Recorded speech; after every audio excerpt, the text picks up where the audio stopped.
Je vous laisse vous imaginer dans une ruelle parisienne, un soir d'automne, une odeur de pain de seigle et de viande mijotée qui flotte dans l'air.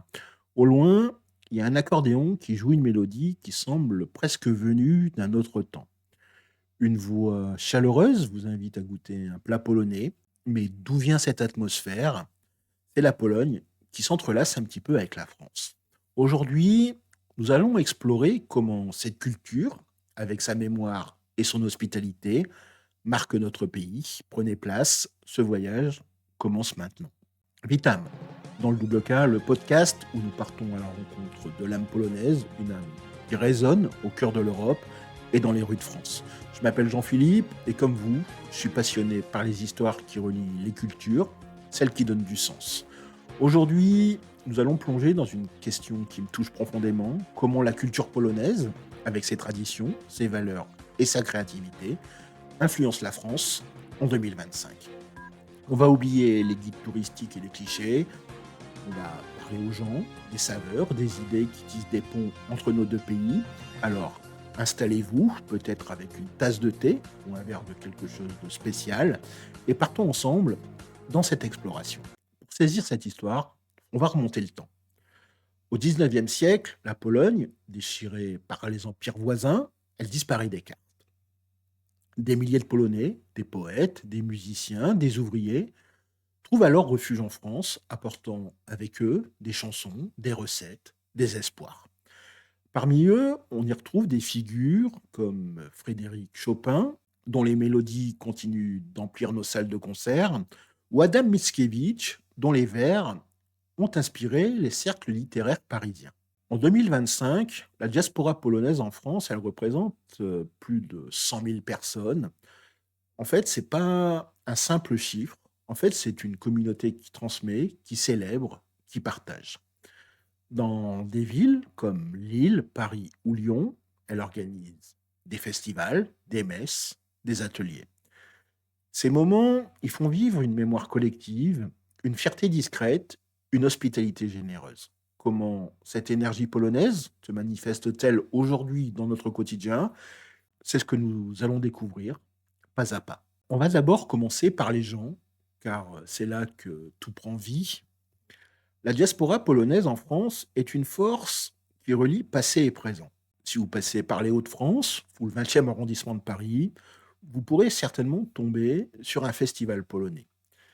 On y retrouve des tables chargées de plats typiques, des pierogies, du bigos, du barszcz. Et tout ça, ça s'aligne sous des tentes le plus souvent colorées aux couleurs de la Pologne.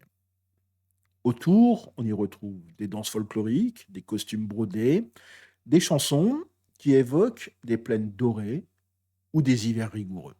Ces rassemblements, ce ne sont pas seulement des fêtes, ils sont une façon de transmettre une culture, mais aussi de la rendre accessible à tous. Il y a quelques mois, je me suis rendu justement à un festival polonais et j'y ai rencontré Elena, une grand-mère aux yeux pleins de vie. D'abord, elle m'a tendu un bol de jourek, cette soupe, aigre au seigle, en me racontant comment sa grand-mère l'a préparée à Varsovie. Ses mots, son geste, il portait une chaleur qui m'a ramené à des souvenirs d'enfance, à des repas partagés en famille. Et ce qui m'a avant tout frappé, c'était la diversité des gens autour. On a évidemment des Polonais, mais aussi des Français, des jeunes, des familles, tous réunis par cette hospitalité. Ce moment, c'était une Pologne vivante, ancrée dans le sol français. Je ne sais pas si vous aussi, justement, vous avez déjà vécu une expérience comme celle-ci, un moment où une culture étrangère vous a touché, peut-être à travers un plat ou une rencontre. On va désormais passer à l'art. C'est ce domaine où la Pologne parle avec une force rare. Évidemment, pour la plupart des Français, la plupart pensent à Chopin, dont les mazurkas et les nocturnes semblent porter l'âme d'un pays. Mais cette influence, elle ne s'arrête pas là. En 2025, il y a des artistes polonais contemporains qui marquent aussi la scène française. On va prendre par exemple le cas de Natalia Załuszka. Ses toiles abstraites, exposées au salon Art Paris en 2021, ils explorent les textures et les émotions avec une simplicité bouleversante. On peut aussi prendre le cas de Tomek Baran, dont les œuvres jouent avec la perception, nous invitant à voir le monde autrement. Et puis, il y a aussi Paweł Matejewski, dont les peintures sombres parlent de mémoire, de perte, mais aussi d'espoir. En fait, ces artistes, ils vont pas se contenter simplement d'exposer à Paris, ils s'inscrivent surtout dans un dialogue. Leurs œuvres, qui sont montrées dans des galeries, résonnent avec les sensibilités françaises. Lors d'une exposition, j'ai d'ailleurs vu une toile de Zawuska. C'est des lignes épurées, presque austères, mais qui semblaient cacher une histoire profonde. Cela, ça m'a fait penser à la Pologne elle-même, discrète et d'une richesse infinie. Les artistes, ils portent des valeurs de résilience et de mémoire, et la France les accueille, les célèbre. On va parler maintenant de cuisine, car une culture, elle se partage aussi à table. Dans des grandes villes, on va citer par exemple Paris ou Lyon, il y a des restaurants polonais qui commencent à gagner en popularité. On y trouve évidemment ces fameux pierogi, ces ravioles fourrés au fromage, à la viande, à la choucroute, du bigos, ce ragoût riche et réconfortant, et des makowiec, ces gâteaux de pavot qui célèbrent les fêtes polonaises. La vodka polonaise, elle aussi, trouve sa place. On a des marques comme Żubrówka, avec son brin d'herbe de bison, ou Chopin, d'une finesse remarquable, qui s'invite dans les bars et les apéritifs français. Récemment, j'ai un ami français qui m'a invité chez lui. Il a sorti pour l'occasion et pour le clin d'œil une bouteille de Żubrówka et m'a raconté avec enthousiasme comment il avait appris à faire des pierogies grâce à une recette en ligne. Ce moment, il est simple et un petit peu marquant. Il me montre aussi comment la Pologne s'intègre dans nos vies à travers un plat, un verre, une conversation. En fait, c'est une influence subtile et qui crée des liens. Et je ne sais pas si vous aussi, vous avez déjà découvert un plat polonais qui vous a surpris ou réconforté. Enfin, il y a aussi les institutions qui jouent un rôle clé dans cette influence.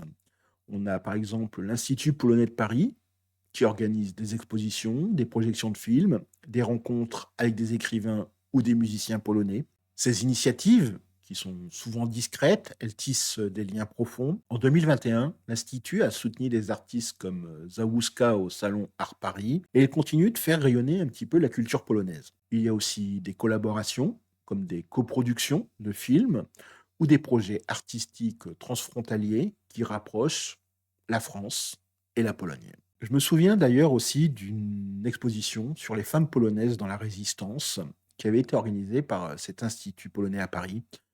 On y voyait des photos, des lettres, un simple foulard usé par le temps. En fait, tout racontait une histoire de courage et de solidarité. Cela, ça m'a bouleversé, car ces récits, ils incarnent des valeurs universelles, la dignité, la mémoire. Et ça parle aussi, je pense, à la France et aux Français. Ces initiatives, ce sont des ponts, des invitations à découvrir la Pologne autrement. Et je ne sais pas si vous pensez aussi que si plus de Français découvraient ces histoires, ces artistes, si cela pourrait peut-être changer le regard que l'on a en France de la Pologne. Mais il faut reconnaître aussi que cette influence, elle n'est pas toujours bien perçue. Quand je parle de la Pologne, j'entends parfois, même souvent, c'est un pays marqué par la tragédie, où c'est loin, différent. Ces idées reçues, elles persistent encore aujourd'hui. Les médias, souvent, vont se contenter de réduire la Pologne à des débats politiques ou à des images d'archives occultant sa créativité, sa chaleur, sa modernité. Cela peut donner justement l'impression que son influence est marginale, presque invisible. Je me demande même souvent pourquoi justement il est si difficile de dépasser ces perceptions. Peut-être parce que nous préférons des récits simplifiés, des étiquettes faciles. Pourtant, la Pologne, c'est un pays de contraste, de mémoire vive et d'élan vers l'avenir. Et je ne sais pas si vous aussi, vous avez déjà entendu un cliché sur la Pologne qui vous a agacé, ou une conversation où elle était mal comprise. Ces défis, pourtant, ce sont une réelle chance de faire mieux Chaque festival polonais, chaque œuvre exposée comme plat partagé, c'est une réponse un petit peu à certains malentendus. On a la diaspora, les artistes, les institutions, comme l'Institut polonais, qui travaillent à rendre cette culture visible, vivante. Et nous, justement, en tant que francophones curieux, nous pouvons justement participer à ce mouvement en visitant un festival, en découvrant une exposition, en goûtant un plat polonais. Nous construisons des ponts entre ces deux peuples. Je repense d'ailleurs à Elena avec son bol de jourek tendu et à ses mots. C'était partager notre culture, c'est un peu garder la mémoire vivante et construire l'avenir. Cette phrase, elle résonne encore en moi. La Pologne, en France, ce sont ces gestes simples qui portent des valeurs profondes, hospitalité, résilience, transmission. En les accueillant, nous enrichissons nos vies. Alors, pourquoi ne pas faire un pas, visiter une expo, apprendre une recette, écouter une mazurka? La Pologne est là, prête à vous accueillir. Nous voilà déjà au terme de ce voyage. La Pologne, comme on a vu, elle influence la France, non pas par des gestes grandioses, mais plutôt par des murmures.